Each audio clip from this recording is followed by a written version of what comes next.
Hazır mısın yaz gecelerine? Sabah güneş kumsalda parlar, deniz çağırır beni kendine.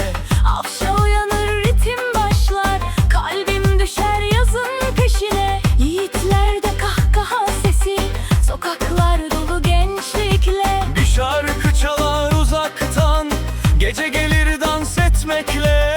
Ayaklar kumda, zaman dur, gözlerin yazar bu hikayeyi. Rüzgar söyler adını bana, başlasın yazın en deli hali.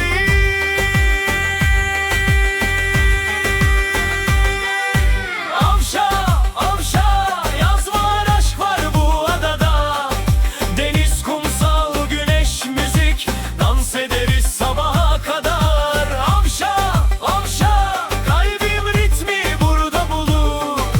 Geceler uzun, kalpler özgür, bu yaz hiç bitmesin olur mu?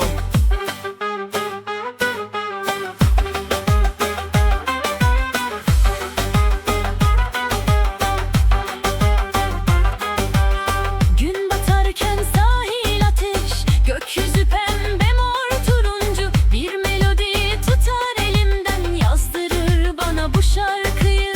Dalgalar tempo tutarken, ışıklar parlar gecede. Adımlar uyar ritmine, aşk yakışır Avşa'ya bir